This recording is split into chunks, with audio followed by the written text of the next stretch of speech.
vamos dar continuidade ao estudo em Esdras, um estudo que nós estamos fazendo de forma sequencial, sob o tema restaurando ou reconstruindo a igreja, o povo de Deus, a reconstrução do templo, que foi o que aconteceu no livro de Esdras. Houve a reconstrução do templo. Só que nós não temos mais um templo físico. É verdade que você vai me dizer assim, mas pastor, eu vou para um lugar que as pessoas chamam de igreja. Esse lugar que nós chamamos de igreja, ele é um prédio, e este prédio, ele de fato é dedicado a atividades eclesiásticas, principalmente ao culto. Todavia, esse prédio que nos acostumamos a chamar de igreja, ele é apenas um prédio, não mais um templo. Há uma diferença muito grande entre o templo do Antigo Testamento e os prédios que nós usamos hoje. Poderíamos usar casas, poderíamos usar até mesmo ambientes abertos. Qualquer lugar para o culto ao Senhor é possível. Por quê? Porque o templo de Jerusalém foi derrubado. Jesus profetizou a queda do templo de Jerusalém em Mateus 24, tendo em vista que, com a sua morte e ressurreição, não mais o templo físico, um prédio, representaria a presença de Deus, pois o Espírito de Deus em Pentecostes foi derramado abundantemente para mostrar que Deus habita em sua igreja, em seu povo, que tem como pedra fundamental a Cristo Jesus. Então, na verdade, quando nós pensamos em reconstrução, nós devemos pensar não mais em prédios. Vamos reconstruir a igreja, aí vamos reformar um prédio? Não. Esse prédio, ele não tem mais o valor que tinha no Antigo Testamento. Nós precisamos focar em pessoas. A reconstrução do templo é aplicada hoje à restauração de vidas, à restauração da igreja. Durante a história do cristianismo, por muitas vezes foi necessário que pessoas fossem levantadas por Deus para despertar a igreja a voltar à palavra do Senhor.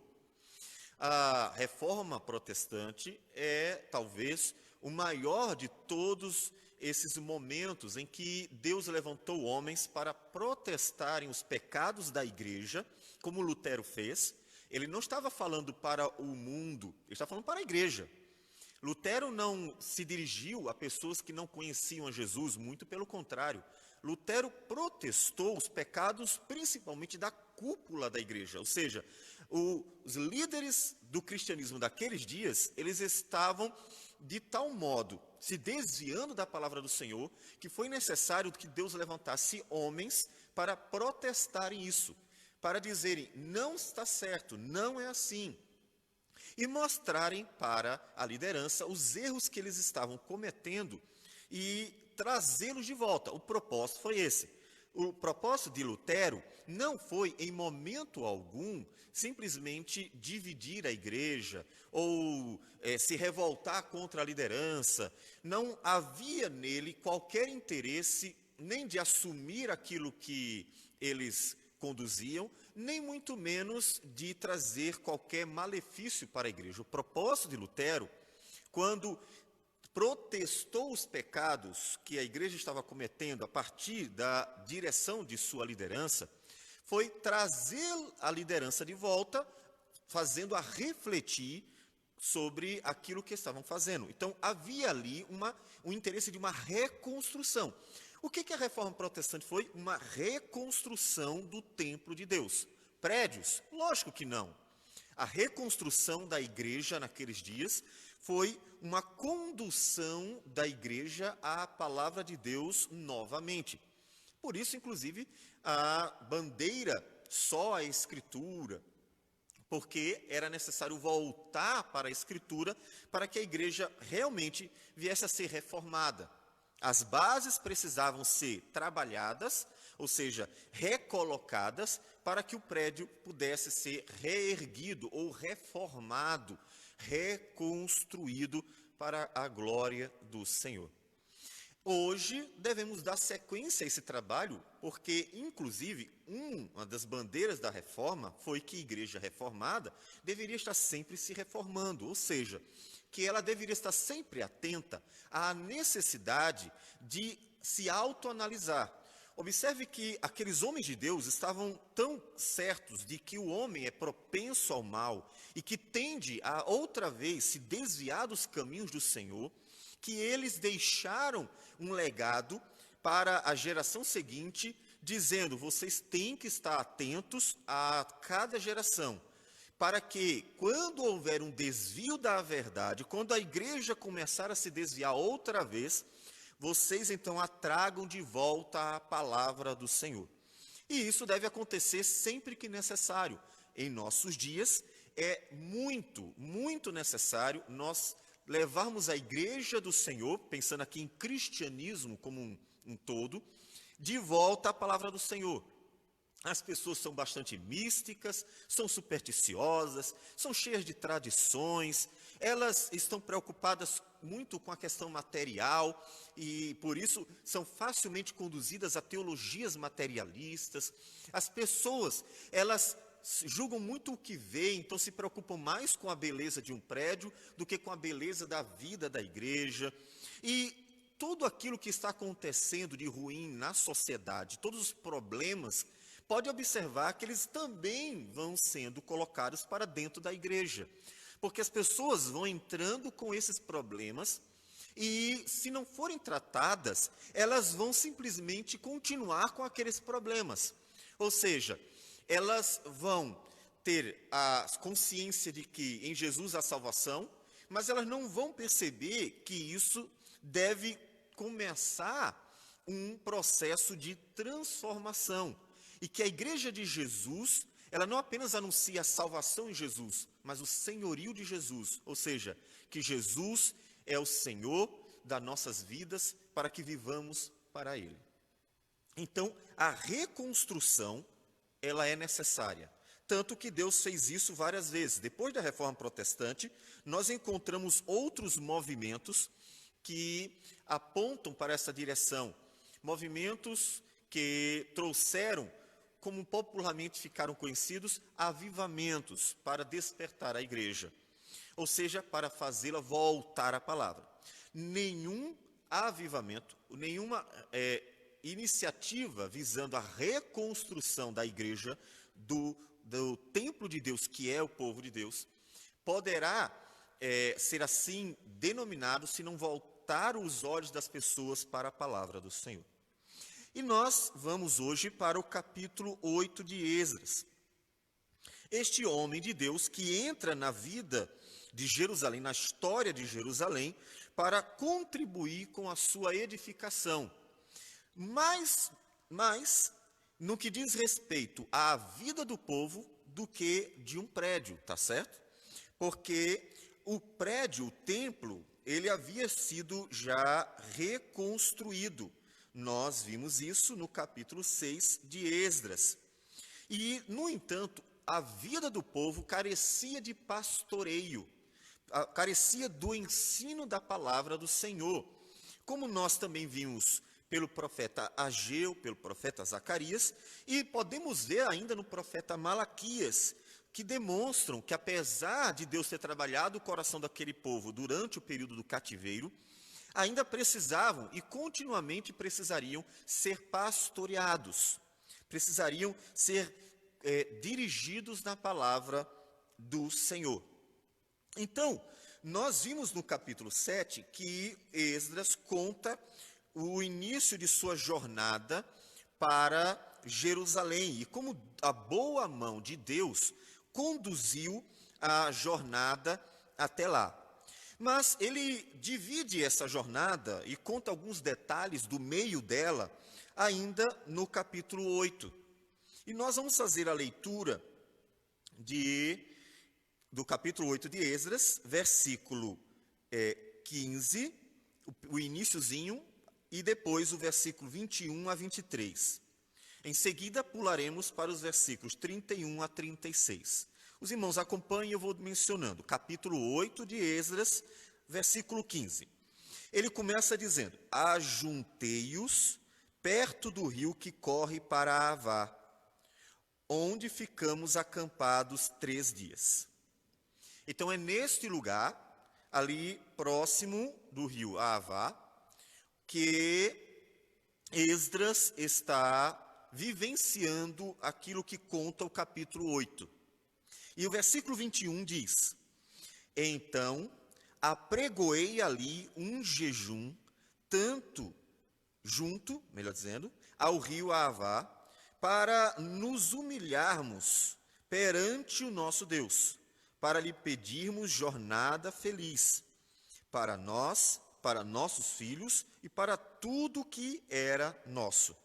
Porque tive vergonha de pedir ao rei exército e cavaleiros para nos defenderem do inimigo no caminho, porquanto já lhe havíamos dito: a boa mão do nosso Deus é sobre todos os que o buscam para o bem deles, mas a sua força e a sua ira contra todos os que o abandonam. Nós, pois, jejuamos e pedimos isto ao nosso Deus, e ele nos atendeu. Versículo 31 agora. Partimos do rio Avá no dia 12 do primeiro mês, a fim de irmos para Jerusalém. E a boa mão do nosso Deus estava sobre nós, e livrou-nos das mãos dos inimigos e dos que nos armavam ciladas pelo caminho. Chegamos a Jerusalém e repousamos ali 3 dias. No 4º dia, pesamos na casa do nosso Deus a prata, o ouro, os objetos, e os entregamos a Meremote, filho do sacerdote Urias. Com ele estava Eleazar, filho de Finéias, e com eles Josabade, filho de Jesua, e Noadias, filho de Binui, levitas. Tudo foi contado e pesado, e o peso total imediatamente registrado. Os exilados que vieram do cativeiro ofereceram holocaustos ao Deus de Israel, 12 novilhos para todo Israel, 96 carneiros, 77 cordeiros e, como oferta pelo pecado, 12 bodes, tudo em holocausto ao Senhor. Então deram as ordens do rei aos seus sátrapas e aos governadores deste lado do Eufrates, e estes ajudaram o povo na reconstrução da casa de Deus. Vamos orar outra vez ao Senhor. Senhor Deus amado, bendito o teu nome para sempre, porque de eternidade a eternidade tu és Deus, Deus zeloso, Deus santo, Deus justo e Deus muito, muito bom para com todos aqueles que te buscam. Obrigado porque a tua boa mão tem nos conduzido, tem nos livrado do mal, tem, ó Deus, nos abençoado, de modo que o teu povo pode se alegrar em ti também, na tua muita bondade, que é dispensada dia a dia sobre a tua igreja. Que o Senhor nos ajude a compreender a tua palavra e que esta palavra venha a entrar nos corações daqueles que estiverem ouvindo, que ouvirão, por meio do teu Santo Espírito, que então aplique a nossa vida para o louvor da tua glória. Receba a nossa oração, nossa gratidão por tudo, e tudo em nome do Senhor Jesus. Amém, Senhor. Amém.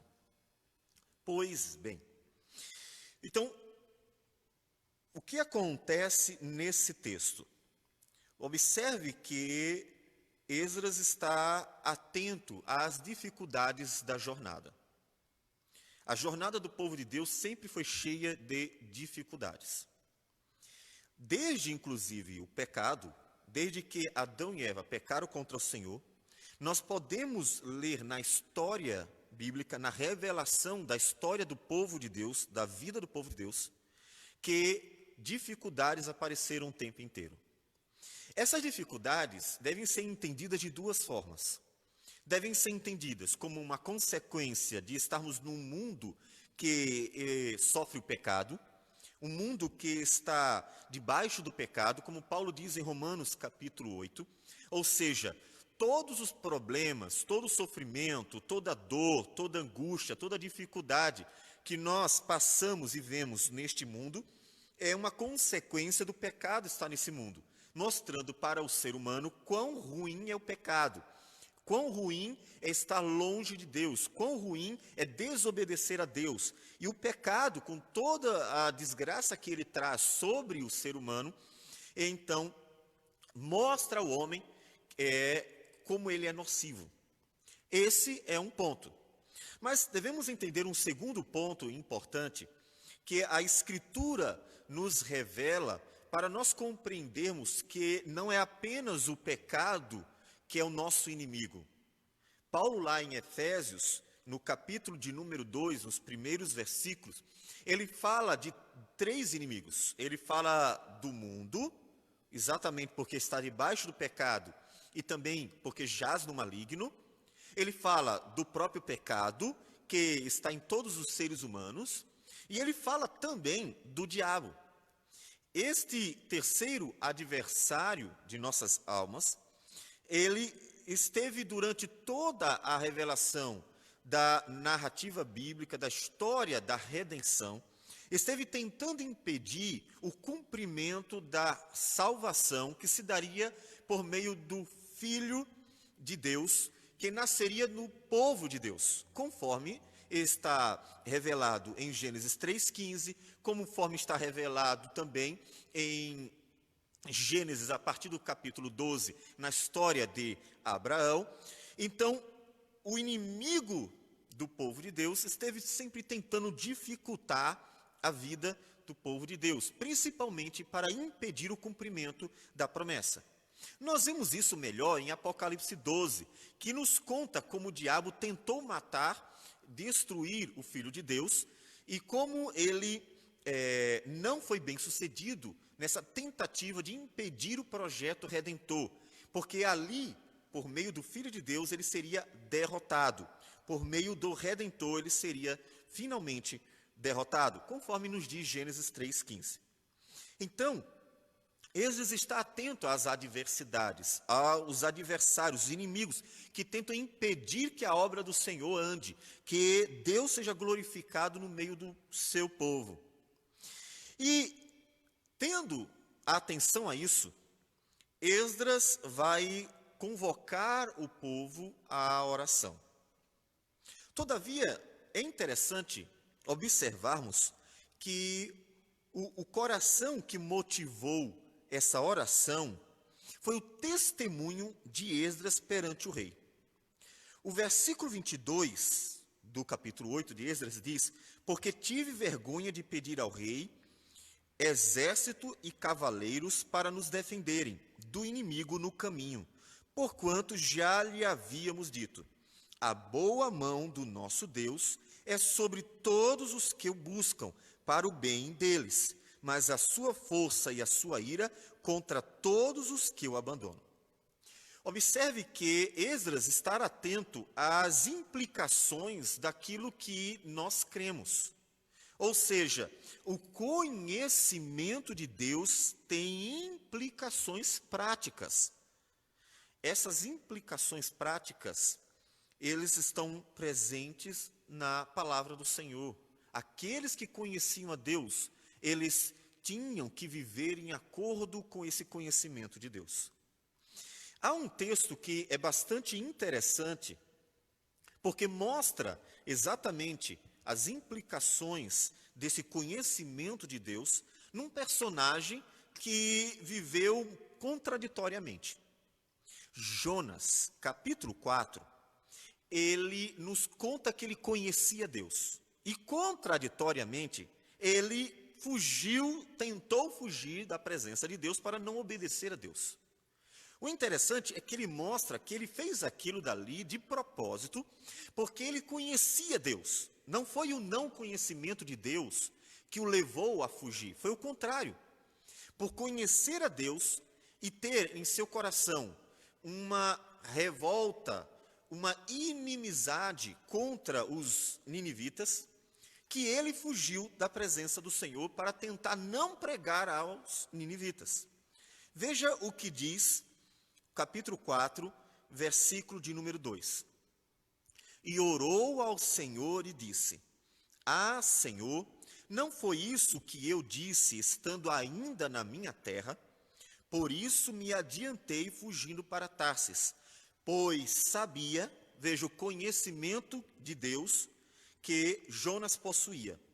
Sabia que és Deus clemente e misericordioso, e tardio em irar-se, e grande em benignidade, e que te arrependes do mal. Que fantástico. Ele sabia que Deus é clemente, misericordioso, grande em benignidade, tardio em irar-se, que se arrepende do mal. Ele menciona 3 características divinas porque ele conhecia Deus. A questão é que a dureza de seu coração fez com que ele tentasse fugir diante do Senhor, porque ele não queria que Deus agisse assim, com essa misericórdia e graça, para com seus adversários, mostrando a maldade do coração daquele profeta, o profeta Jonas. Ele conhecia Deus. Você conhece Deus? Há implicações. Ele sabia que, sendo Deus assim, caso os ninivitas, ao ouvirem a palavra profética que anunciava o juízo, o castigo de Deus sobre a cidade, caso não se arrependessem, ele sabia que, caso eles se arrependessem diante da palavra, caso eles temessem a Deus diante da palavra profética, Deus trataria com misericórdia. Ele não queria, ele não gostava daquele povo, por causa da inimizade contra o seu povo, das arremetidas contra o seu povo. E, portanto, tentou fugir. Veja que conhecer a Deus deve nos levar a uma série de implicações, inclusive a partir aqui do nosso coração. Conhecer a Deus deve levar a implicações práticas. E é o que tanto Jonas quanto Esdras tinham consciência disso, que realmente não é algo apenas teórico. Então, vamos ver o testemunho de Esdras que ele deu perante o rei Artaxerxes. Observe que ele disse que Deus é bom para os que o buscam, mas também se ira contra aqueles que se voltam contra ele. Ao dizer isso, ao revelar essas características de Deus, Esdras enfatiza o fato de que Jerusalém caiu não porque era uma cidade fraca. Jerusalém caiu não porque era um povo pequeno. Jerusalém caiu não porque tinha um Deus menor.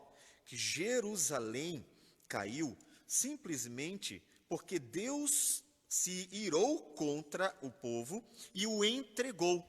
Ou seja, Esdras está enfatizando diante do rei a realidade de que a queda de Judá ocorreu por causa de um castigo divino, como nos diz 2 Crônicas, capítulo 36, versículo 17. Por isso, ou seja, pelos pecados mencionados anteriormente, que os reis de Judá cometeram, e o povo cometeu junto a eles, o Senhor fez subir contra ele o rei dos caldeus, o qual matou os seus jovens à espada na casa do seu santuário, e não teve piedade nem dos jovens, nem das donzelas, nem dos velhos, nem dos mais avançados em idade. A todos os deu nas suas mãos. Veja que o testemunho de Esdras enfatiza que Deus castiga aqueles que se voltam contra ele. Portanto, ó rei Artaxerxes, jamais se glorie, se vanglorie na presença do Deus de Israel, porque não é por causa de uma suposta inferioridade, quer do povo, quer do rei, que nós vivenciamos 70 anos de cativeiro, mas por causa da grandeza de Deus, que é poderoso para usar quem Ele quiser para castigar o povo dele, o povo que Ele escolheu para ser um instrumento para a glória dele. Então, o testemunho de Esdras é muito importante, para que o rei Artaxerxes e todos os que pudessem ter este conhecimento soubesse dos propósitos de Deus que foram manifestos também no castigo de Deus sobre o seu povo. Ou seja, veja que o sofrimento do povo de Deus não ocorre por acaso. Nós devemos, por crer em Deus, ter sempre aquela consciência que todas as coisas acontecem de forma ordenada. Porque caso nós olhemos para Deus como alguém que não se envolve com a criação vai estar vivendo livre e tudo que vai acontecer é apenas casual. Mas se você sabe que Deus é um ser pessoal, que criou e conduz a criação, isso tem que ter implicações para a sua vida. Significa que nada acontece por acaso. Lembra que Jesus disse isso várias vezes? Jesus mencionou lá em Mateus que o povo deveria descansar o coração em Deus, porque o Senhor sustenta tudo. E ele até menciona as aves dos céus, menciona os animais. Observai as aves do céu, não semeiam, não colhem, nem ajuntam em celeiro. Contudo, o vosso Pai Celeste as sustenta. Mateus 6, 26. Ou seja, nós encontramos ali as implicações do conhecimento de Deus. Deus é o soberano de toda a terra, tudo está nas suas mãos, ele tem controle sobre tudo e ele é bom. Portanto, tem implicações práticas. Se você diz crer num Deus todo-poderoso e ao mesmo tempo vive como se as coisas estivessem fora do controle, então significa que o conhecimento que você obteve sobre os atributos de Deus é apenas um conhecimento informativo, apenas teórico. É importantíssimo que você tenha o conhecimento de Deus em seu coração, de tal maneira arraigado em seu coração, em sua alma, em sua vida, que você possa ver as implicações deste conhecimento na prática. Esdras tinha dito ao rei: o nosso Deus, ele é bom e é também justo, ele é o soberano, e é por causa desta soberania de Deus que nós também sofremos o castigo que aconteceu durante aqueles 70 anos de cativeiro. Quais as implicações deste conhecimento de Deus na sua vida? Pense nisso. Quais são as implicações? Veja que o testemunho dele também enfatiza os termos da aliança. Ele diz que Deus é bom para os que o buscam, mas ele castiga os que o abandonam. Percebe? Bom para os que o buscam, castigam os que os abandonam. Isso nos lembra o quê? Isso nos lembra Deuteronômios, capítulo de número 27 e 28.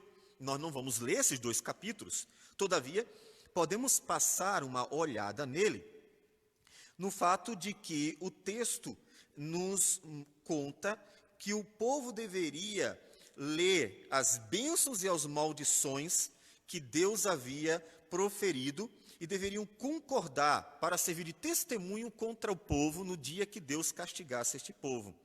Então nós encontramos no capítulo 27, o povo, ele pronunciando as maldições. Versículo 15.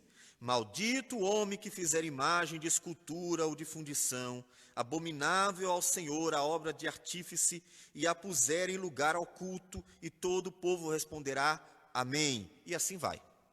Então, as maldições deveriam ser lidas, os termos da aliança que Deus fez para abençoar ou amaldiçoar o povo, uma aliança, digamos, bem terrena, não era a salvação do povo dependendo disso, era a vida do povo, ou seja, se ela seria uma vida boa ou uma vida sofrida, se Deus abençoaria o dia a dia ou castigaria.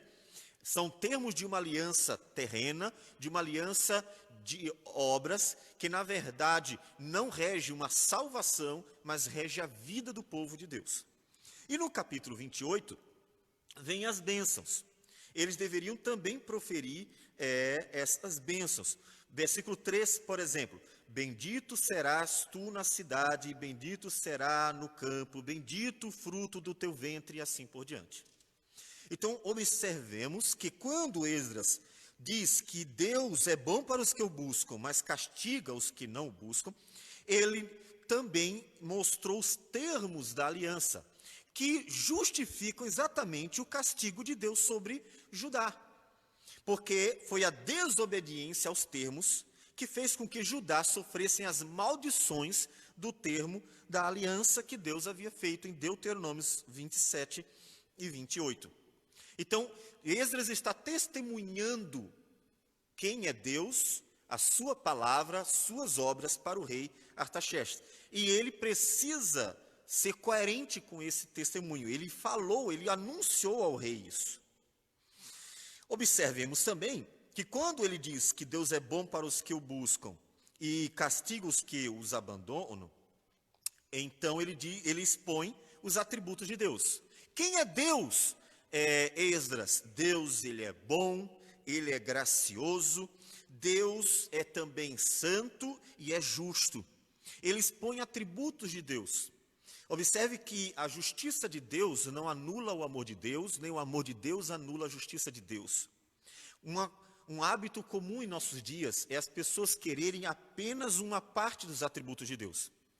Ou alguns ficam com apenas a ira divina e esquecem da misericórdia de Deus, ou pegam o amor de Deus e esquecem da santidade de Deus, que inclusive permeia o seu amor. Esse hábito de sermos extremistas, de apenas pegarmos aquilo também que nos interessa ao momento, e, portanto, não conseguimos trabalhar com todos os atributos de Deus, e trabalhar, portanto, de uma forma completa e harmônica, esse hábito faz com que as pessoas terminem querendo impor sobre a igreja o aceitar os pecados, e outros fazem com que as pessoas terminem tendo um Deus que parece não estar disposto a recebê-las com amor e graça. Esdras expôs os atributos de Deus de uma forma mais ampla, como tem que ser. Deus é bondoso, é gracioso e é amoroso. Ele é sim, é verdade, e isso deve confortar o nosso coração. É só lembrar Romanos 5,8, mas Deus prova o seu próprio amor para conosco, em que Cristo morreu por nós, sendo nós ainda pecadores. Deus é um Deus de amor, isso é verdade. A morte na cruz manifesta o amor de Deus por nós, isso é verdade. Mas também manifesta a dimensão da ira de Deus que estava sobre nós. Manifesta como o juízo de Deus é santo e como o juízo de Deus é algo sério. Portanto, anular qualquer um dos lados, anular qualquer um dos atributos de Deus é ferir Deus. Se você enfatiza e destaca apenas a ira de Deus, a justiça de Deus e a santidade de Deus, que se manifestou em sua maior dimensão ali na cruz do Calvário, derramada sobre o Filho de Deus, que ali estava em nosso lugar, então, se você apenas ver a ira de Deus, você verá um Deus que é como um juiz disposto apenas a condenar aqueles que colocam-se diante dele.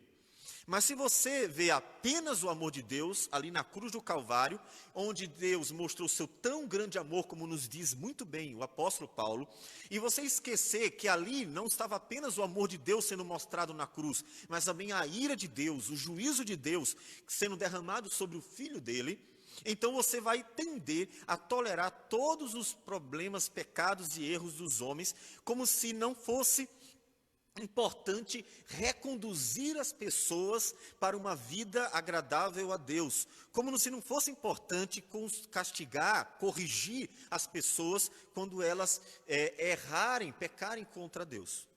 Então, as duas coisas são fundamentais. Esdras apresenta Deus de forma completa.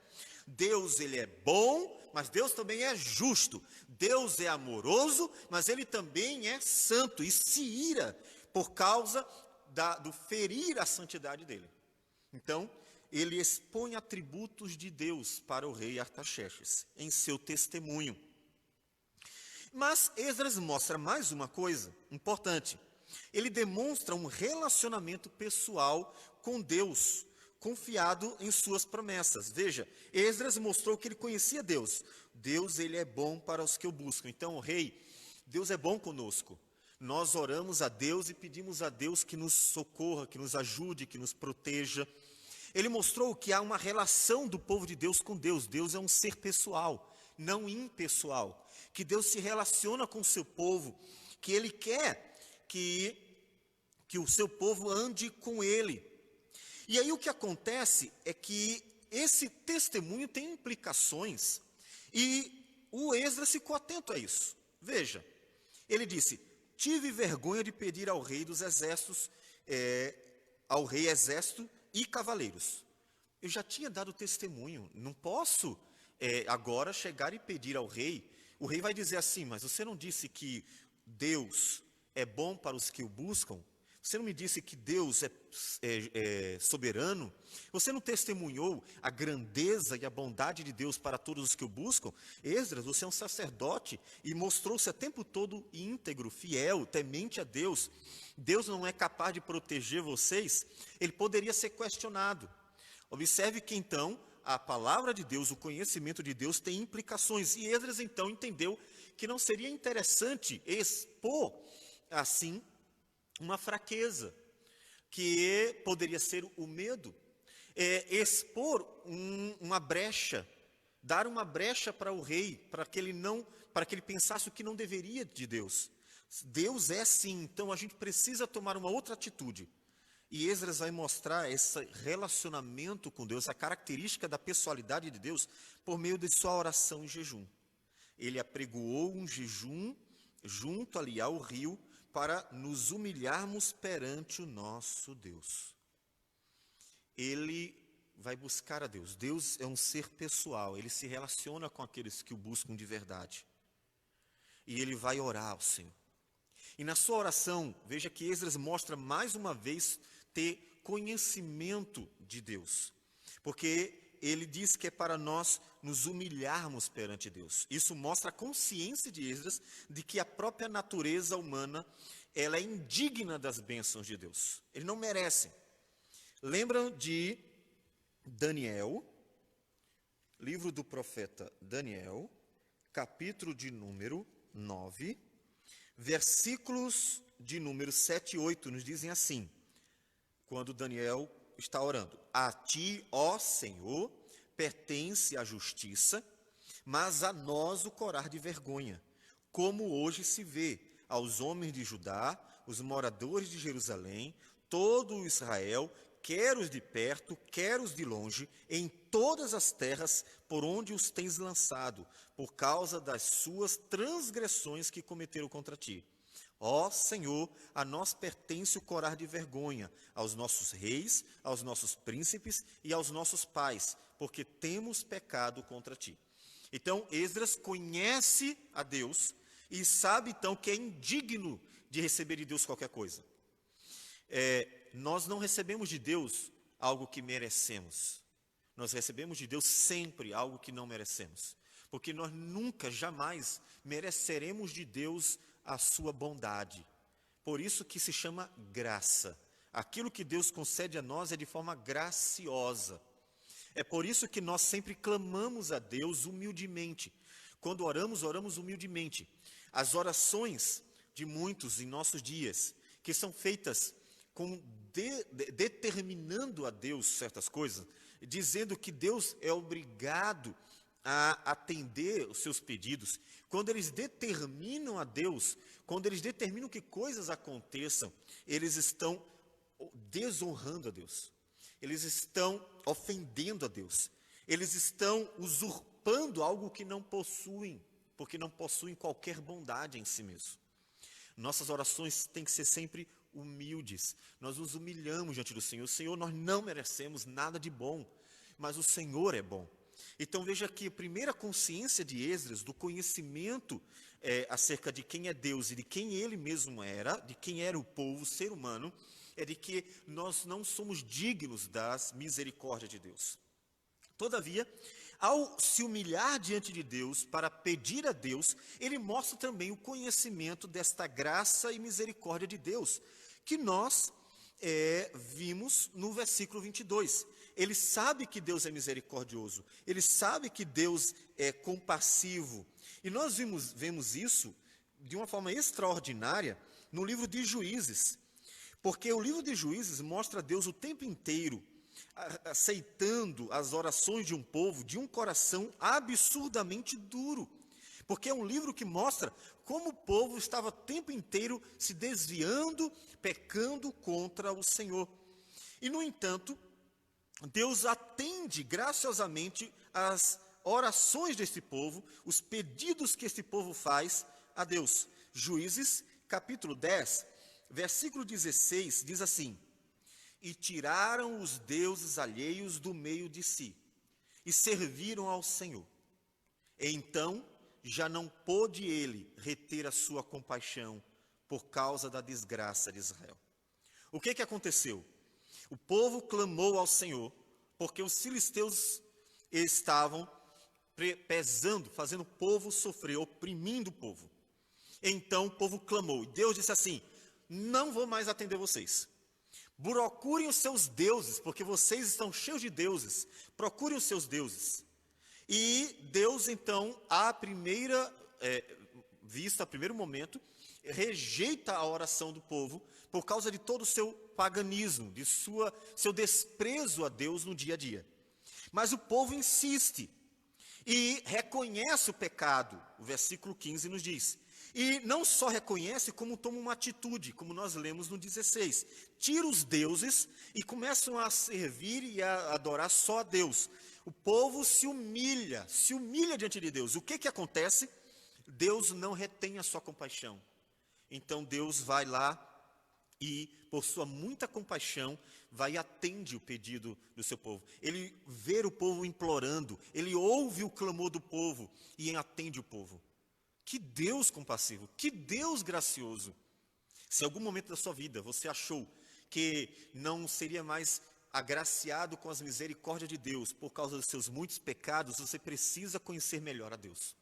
Você precisa rever o seu conhecimento de Deus. Primeiro, porque não é por sua justiça que Deus atende às suas orações. Segundo, que o tamanho da misericórdia, da compaixão de Deus, não dá para ser medida pelo homem. Não dá. Esdras conhecia o tamanho da compaixão de Deus, o tamanho da misericórdia, e então colocou o povo para se humilhar diante do Senhor. Isso mostra esse conhecimento da graça e da misericórdia. Se você conhece não só quem você é, a sua indignidade diante de Deus, você se humilhará por saber que não merece nada. Mas se você conhece a graça e a misericórdia de Deus, você fará isso com esperança, como Esdras fez com esperança, sabendo que Deus poderia atendê-lo, e assim o faria por causa do tamanho de sua graça e misericórdia. A graça e a misericórdia do Senhor nos convidam a procurá-lo, apesar de nós, apesar de quem nós somos. Além de nos ensinar o que Jesus disse: aprendei o que significa misericórdia, quero e não holocaustos. Quando ele condena os fariseus, porque eles eram intolerantes e intransigentes com os pecadores, em vez de corrigi-los e conduzi-los a Deus, fazendo-os desfrutar da graça divina. Então, o conhecimento de Deus atraiu Esdras a orar ao Senhor. E Deus se agrada daqueles que o buscam. Essa também é uma verdade. Ele buscou a Deus. Veja aqui no versículo 23, ele diz: nós, pois, jejuamos e pedimos isto ao nosso Deus. Ele colocaram diante do Senhor: eu disse que Deus era bom e poderoso, então eu devo esperar que Deus nos ajude, dar esse testemunho. Observe que o que Esdras está preocupado é com o testemunho que ele deu diante do rei. Isso é importante? Sim, é muito importante. Veja o que diz o Salmo 67. Salmo 67. Nós lemos ainda já hoje. Ele diz assim: seja Deus gracioso para conosco e nos abençoe, e faça resplandecer sobre nós o rosto, para que se conheça na terra o teu caminho, e em todas as nações a tua salvação. Em outras palavras, que Deus abençoe o seu povo, para que todo mundo saiba que o nosso Deus é verdadeiramente Deus. É o Deus vivo e verdadeiro.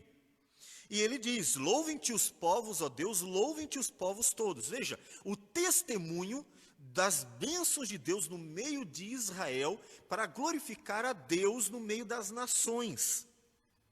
E então, versículos 6 e 7 diz: a terra deu seu fruto e Deus, o nosso Deus, nos abençoa. Veio a bênção de Deus. O que acontece no versículo 7? Abençoe-nos Deus e todos os confins da terra o temerão. Ao clamar a Deus e colocar diante do Senhor a necessidade de que Deus o protegesse, o ajudasse a ser bem-sucedido na sua jornada, o guardasse, o livrasse do mal, o testemunho da glória de Deus é que estava em jogo. Ao atender a oração de Esdras, Deus estava confirmando o testemunho de Esdras. Estava confirmando que Deus é bom para com todos aqueles que o buscam, assim como ele é contra os que o abandonam. Então, ele está testemunhando, confirmando o testemunho de Esdras. E isso para que as pessoas conhecessem a Deus.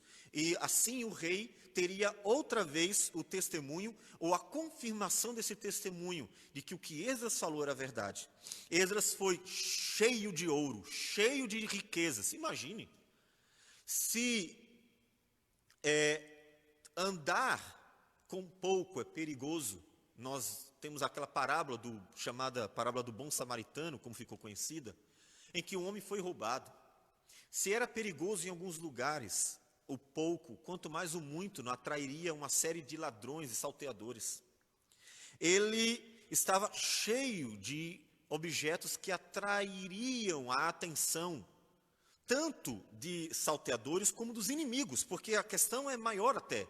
Aqueles que odiavam o povo judeu, podemos entender como instrumentos de Satanás, que visava destruir judeus, porque destruindo os judeus, Satanás estaria impedindo o cumprimento da promessa feita a Abraão, portanto, impedindo o cumprimento da redenção.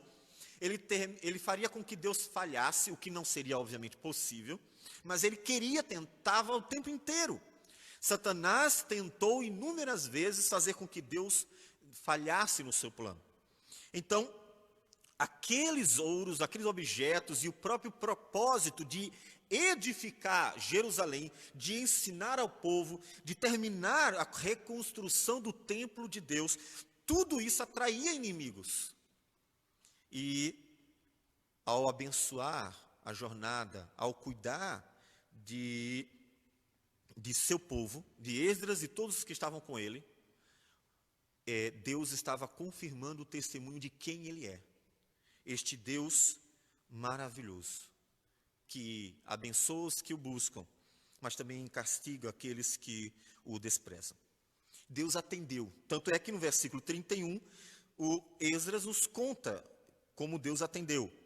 Eles partiram do rio, e aí diz no final do versículo 31, e livrou-nos das mãos dos inimigos e dos que nos armavam ciladas pelo caminho. Eles tiveram adversários. Observe que eles não ficaram sem ver os adversários. Os inimigos estavam presentes na jornada, havia pessoas armando ciladas contra a caravana, mas Deus o fez o quê? Livrou. Meus irmãos, há implicações do conhecimento de Deus. A gente precisa observar isso. Se você fala algo sobre Deus, mas não está atento às implicações disso, a sua vida será incoerente. Você diz que Deus é soberano, é Senhor de tudo, conduz tudo, mas vive como se Ele não pudesse cuidar da sua vida. Ou se aquilo que acontece de ruim na sua vida fosse simplesmente uma desventura casual, porque Deus não teve controle sobre ela. Não só você viverá em ansiedade, como as pessoas nunca terão o testemunho fiel de quem realmente é Deus. Quando Paulo nos diz, lá em Filipenses, capítulo de número 4, versículo 6 e 7, quando ele nos diz assim, Filipenses 4, 6 e 7. Não andeis ansiosos de coisa alguma.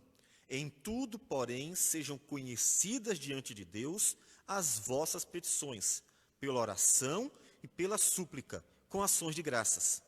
E a paz de Deus, que excede todo entendimento, guardará o vosso coração e a vossa mente em Cristo Jesus. Isso é uma implicação do conhecimento de Deus. Eu sei que Deus é o soberano de toda a terra. E sei que Ele é bom para com todos os que o buscam de verdade. Então, eu posso lançar sobre Ele as minhas ansiedades. Eu posso contar para Ele o que está se passando, as dificuldades, os obstáculos, os inimigos, os problemas, tudo. Porque Ele é poderoso para cuidar de mim. E é bom para com todos aqueles que o buscam. Então, há implicações. Eu gostaria de ver algumas implicações deste testemunho de Esdras, ou seja, o testemunho do conhecimento de Deus tem implicações. Observe, começando com o versículo 22 novamente. Quando Esdras diz, tive vergonha de pedir ao rei, o exército e cavaleiros, a primeira questão que devemos lembrar é que Esdras está atento que a soberania de Deus não substitui a responsabilidade do homem. Esdras pensou naquele momento, mas pelo caminho eu vou ter perigos, eu preciso de ajuda. Ele foi responsável em se preocupar com a sua jornada.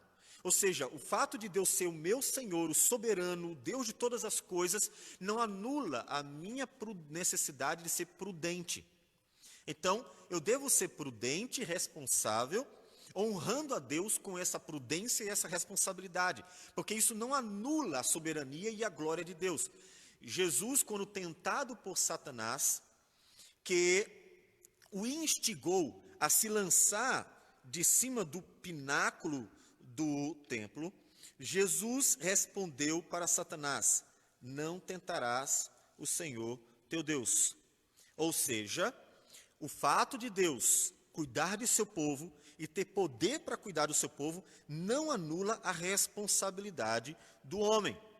O texto diz, versículo 5 de Mateus 4, então o diabo o levou à cidade santa, colocou-o sobre o pináculo do templo e lhe disse, se és o filho de Deus, atira-te abaixo, porque está escrito, aos seus anjos ordenará a teu respeito que te guardem, e eles se sustentarão nas suas mãos para não tropeçares em alguma pedra. Ele citou os versículos da Bíblia. Mas Jesus respondeu, não é bem essa a interpretação, que eu posso me jogar a qualquer coisa, fazer qualquer coisa, me expor ao mal, ao perigo, e Deus vai estar cuidando de mim. Porque ele diz, também está escrito, não tentarás o Senhor teu Deus. Então, Esdras estava atento a isso. Ele sabia que não deveria tentar a Deus expondo-se de forma imprudente. Você também não. Você confia no Senhor? Muito bem.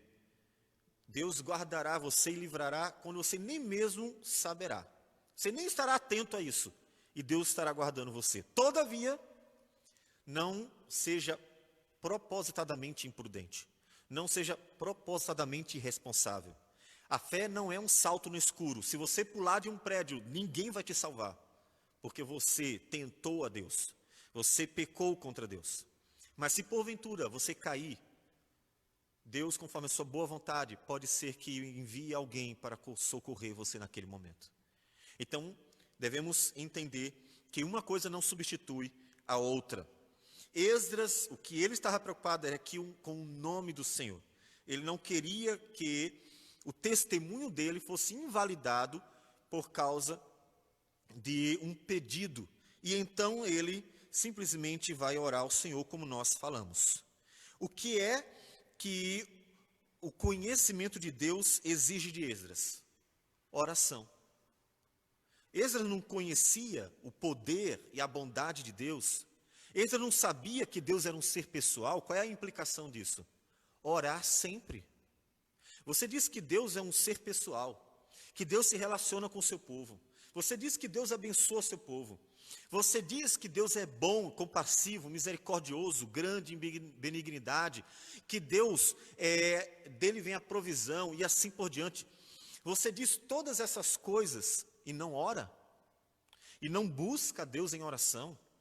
e não coloca diante dele tudo, antes tenta resolver com as próprias mãos, então tem alguma coisa errada. O conhecimento que você diz ter de Deus não está sendo coerente com a sua prática. E o conhecimento de Deus tem que ter implicações práticas. Se Deus realmente é conhecido por você, então quais são as implicações? Deus é bom para os que o buscam, então eu devo orar ao Senhor sempre, sinceramente, verdadeiramente.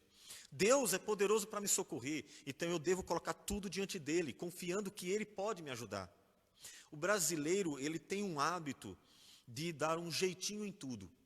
O brasileiro é politiqueiro, o brasileiro é corrupto, o brasileiro dá um jeitinho para conseguir a coisa que quer. O brasileiro tem sempre um viés imoral para fazer as coisas.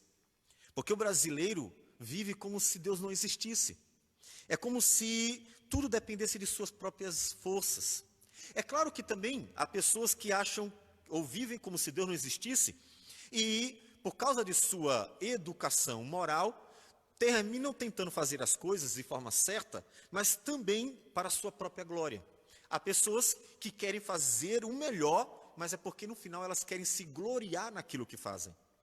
Então, quer a pessoa que tenta dar um jeitinho para conseguir o que quer a pessoa que tenta fazer o melhor porque quer se gloriar no resultado daquilo que faz, em ambos os casos, essas pessoas não conhecem a Deus. Porque se conhecessem a Deus, saberiam que Deus ama, se alegra quando o seu povo o busca, como um pai se alegra quando os seus filhos realmente vão até este pai para procurá-lo, para pedir sua ajuda, para o abençoar. Porque que pai que verdadeiramente ame seus filhos não tem prazer em abençoar os seus filhos? Você conhece realmente a bondade de Deus, o poder de Deus, a graça de Deus e essa característica, essa pessoalidade de Deus, esse prazer em abençoar o seu povo? Você conhece realmente Deus? Então, por que não ora mais? Porque quando tiver necessidades, quando aparecerem os problemas, você não ora mais. Não coloca diante do Senhor, como um filho que recorre ao Pai em todas as suas necessidades, em todos os momentos. Então, o conhecimento de Deus tem que levar você a estas implicações práticas. Tem que levar. Nós temos uma outra implicação também. Deus quer que aqueles que se aproximem dele, de fato, se aproximem com confiança. As nossas orações não podem ser palavras lançadas ao vento. As nossas orações devem ser confiantes. Ou seja, eu conheço a misericórdia de Deus. Eu sei que Deus é bom. Eu sei que Deus é gracioso, é compassivo. A palavra do Senhor nos diz isso. Então, eu preciso orar e confiar nessas misericórdias. Olhar para quem Ele é e não para quem eu sou. Porque, de fato, se eu olhar para quem eu sou, eu nem oraria a Deus nunca, jamais em tempo algum, porque eu saberia e estaria sempre lembrando que não mereço coisa alguma. Mas se eu conheço as misericórdias de Deus, de modo que, como diz a palavra, onde abundaram os pecados, abundou o pecado, superabundou a graça, então eu devo orar confiando nas promessas dele. Eu devo orar confiando naquilo que Deus prometeu para o seu povo. Ou seja, se aproxime de Deus testemunhando quem Deus é. Quando o povo de Deus ora com confiança nas promessas, portanto, deve orar adequadamente, buscar a Deus de acordo com a sua palavra, ter orações bíblicas que realmente pedem a Deus o que Deus prometeu, que buscam em Deus aquilo que Deus quer que nós peçamos para a glória dele.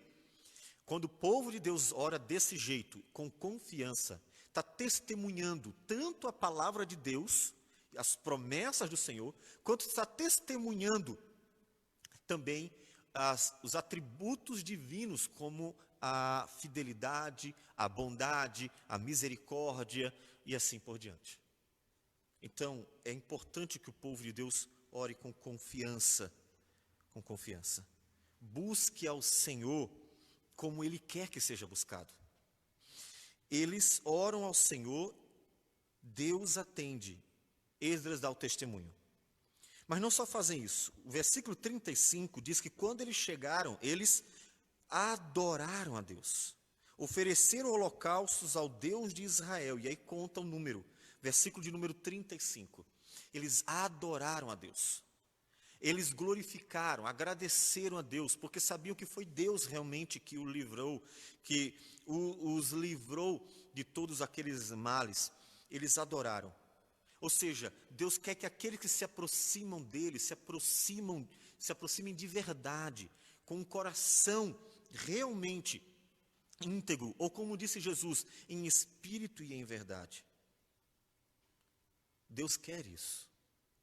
Quando você for adorar ao Senhor ainda hoje, aproxime-se de Deus com um coração sincero, cheio de temor por saber que Deus é santo, cheio de amor por ter conhecido o amor de Deus, cheio de alegria por conhecer a misericórdia e a graça do Senhor, cheio de confiança por saber que a justiça de Jesus basta sobre a sua vida. O nosso conhecimento de Deus tem implicações práticas. Por isso que em nossa geração, nós devemos nos preocupar bastante com a forma como nós estamos vivendo diante do Senhor. A forma como nós estamos vivendo dia a dia, no trabalho, na escola, em casa e assim por diante. Nós devemos nos preocupar realmente em dar o testemunho do nosso conhecimento de Deus, inclusive no que diz respeito às ansiedades.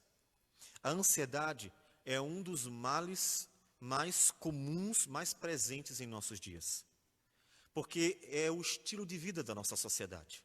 Uma sociedade que tem aprendido pelo marketing que ela é poderosa, o empoderamento, que ela é grande, que ela tem que mostrar ser melhor do que o outro, a concorrência, que ela se basta, a autossuficiência, que ela deve expor uma aparência, tudo aquilo que é motivado como status. Ela aprende uma série de pecados. Então, as pessoas, para conseguir essas coisas, que é dito que são necessárias para serem aceitas, elas vivem uma vida ansiosa. O estresse do trabalho que é desumano, o trabalho que é fruto apenas do propósito de manter uma máquina funcionando, a vida consumista que visa manter a máquina funcionando, tudo isso tem trazido danos à sociedade. As pessoas vivem ansiosas, vivem estressadas, as pessoas vivem angustiadas, elas não conseguem se sentir felizes, elas não sabem por quê. Tudo está bem, ou seja, tudo está normal, não há nada de ruim, nenhum problema grande demais acontecendo, mas elas não conseguem se sentir bem, elas continuam se sentindo infelizes, e isso incluindo os cristãos. Elas estão sempre infelizes, amarguradas, ansiosas, preocupadas com o amanhã. Nós precisamos viver as implicações do conhecimento de Deus. Mostrar para as pessoas que conhecer Deus verdadeiramente implica também em descansar em Deus.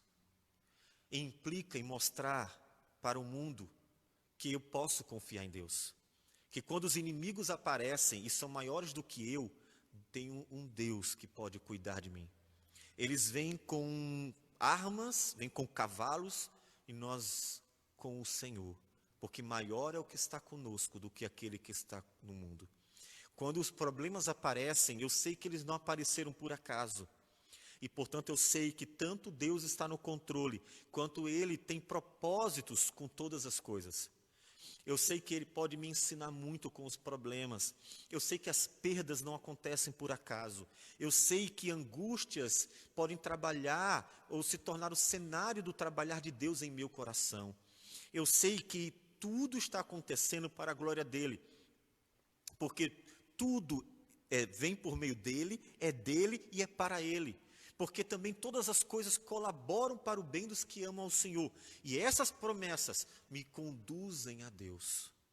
Me conduzem a uma forma de me relacionar com Deus. São as implicações, e elas são importantíssimas, porque se nós continuarmos pregando a palavra do Senhor, mas nós não dermos o testemunho para o mundo das implicações práticas daquilo que pregamos, o mundo não verá no cristianismo, na fé cristã, uma coerência que atraia a querer também seguir por este caminho.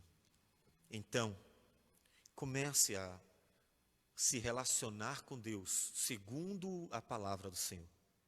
Busque um relacionamento que é fruto de todo o conhecimento que você está obtendo de Deus, para que a paz de Deus, que excede todo entendimento, realmente esteja guardando a sua mente e o seu coração em Cristo Jesus. Esse testemunho glorificará a Deus perante todos, e o próprio Deus é quem confirmará o fiel testemunho que você estiver dando sobre o Senhor, como ele confirmou com Esdras. Deus foi glorificado naquela jornada de Esdras, mostrando que aquele testemunho que Esdras deu perante o rei sobre o ser de Deus e suas obras era verdadeiro. Deus confirmou, e ele confirma em nós também. Então, nos alegramos em ser Deus glorificado em nossas vidas. Portanto, continuemos buscando ao Senhor e o busquemos, de fato, de forma coerente com aquilo que nós conhecemos sobre Deus.